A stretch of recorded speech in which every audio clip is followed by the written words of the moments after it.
Rajya Sabha. This is the big story that we are tracking today in the Rajya Sabha. Remember, ugly scenes were seen on Sunday during the debate over the farmer bill. Now, the CCTV footage which has been accessed clearly shows TMC MP Derek O'Brien climbing up to Rajya Sabha Deputy Chairperson's desk, and this is how the opposition protested during the farmers bill. Let me now once again, just for the benefit of our viewers, before we go to my colleague Maushmi Singh, let's just take a look at these CCTV visuals.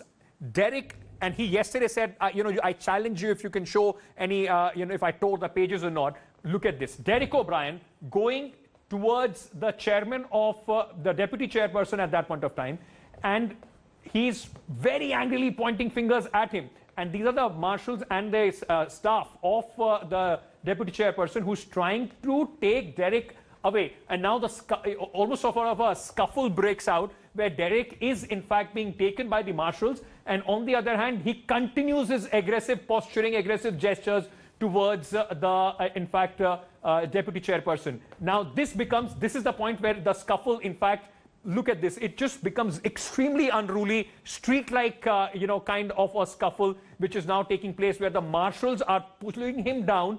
And on the other hand, Sanjay Singh also, who is one of the 8, and Derek, Sanjay, both have been suspended. Now, there are 2 MPs here. I think it is, if I'm not mistaken, this is Congress MP, Mr. Sartab, and on the other hand, there is Derek O'Brien. So this is, in fact, these new visuals clearly show how heated this was, how unruly, ugly, papers being torn and thrown, this became on Sunday. Maushmi Singh, my colleague, joining me with more details. Maushmi, well, the opposition is well within their rights to protest, but these CCTV images, they don't paint a very, they paint an ugly picture. I mean, this is absolutely unruly, street type of behavior that we saw on Sunday. Papers being thrown, scuffle broke out between the marshals and Derek O'Brien.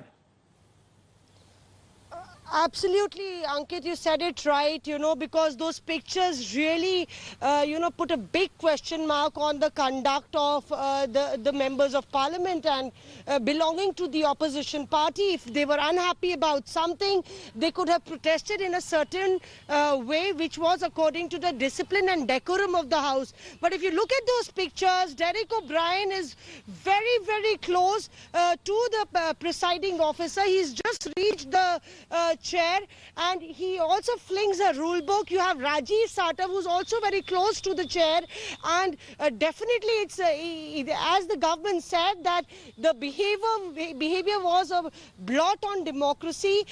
You can see these visuals. The CCTV footage clearly shows how the opposition MPs are really throwing the rule book out of the window and taking the entire parliamentary proceedings as a very lightly. Absolutely. And then if they allege, Ankit, if they allege that the parliamentary proceedings and rule books were not followed as far as the bill is concerned, they definitely stand on a very, very weak footing. You're right. And this is exactly what I was coming to, Maushmi. The fact is that the government has been very brazen in their approach towards the opposition. But with this kind of a behavior, it becomes very difficult for the opposition to present a picture as far as the voters and people are concerned. Maushmi, thank you for joining us with all those details. Sanjay Singh is one of the member of parliament who is sitting on dharna. He has been suspended. He was also, involved in those ugly scenes which took place on Sunday. He's joining. In fact, I spoke to him just a short while back. He's sitting on a dharna inside the parliament campus. Sanjay ji, बहुत-बहुत शुक्रिया हमसे बात करने के लिए. Covid का time है. ये CCTV विजुअल्स जो हम देख रहे हैं यहाँ पर, पूरा जो इस माहौल जो दिख रहा है, ये तो बिल्कुल ऐसा लग रहा है कि मेंबर ऑफ पार्लियामेंट नहीं, सड़क पे लड़ाई झगड़ा हो रहा है. कोविड के टाइम में आप बिल्कुल सोशल डिस्टेंसिंग का पालन नहीं कर रहे.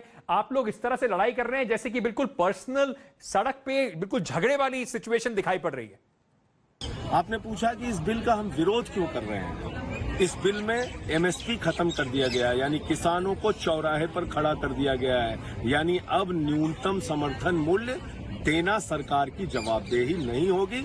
इस बिल में कहीं ये नहीं लिखा हुआ है कि न्यूनतम समर्थन मूल्य सरकार देगी, या अगर कोई न्यूनतम समर्थन मूल्य से कोई पूंजीपति कम दाम पे किसान से खरीद करता है तो उस पर कोई कार्रवाई होगी. इसका कोई जिक्र इस बिल में नहीं दिया गया है. नंबर 1. दूसरी बात, कि पूंजीपतियों के हाथ में आपने किसानों को गिरवी रख दिया। चंद पूंजीपतियों के हाथ में अब देश की किसानी चली जाएगी, और इसलिए हमने एक नारा बनाया है इनके लिए कि न अब होगा जय जवान न जय किसान, क्योंकि अब अडानी और अंबानी बेचेंगे इस देश के अंदर धान।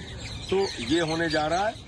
एक लाइन कहूंगा मैं कि जो इस सरकार के ऊपर बिल्कुल सही बैठती है और किसान की हालात को बयां करती है कि झील पर पानी बरसता है हमारे देश में, खेत पानी को तरसता है हमारे देश में, राजनेता हाकिमों और पागलों को छोड़कर तुम बताओ कौन हंसता है हमारे देश में।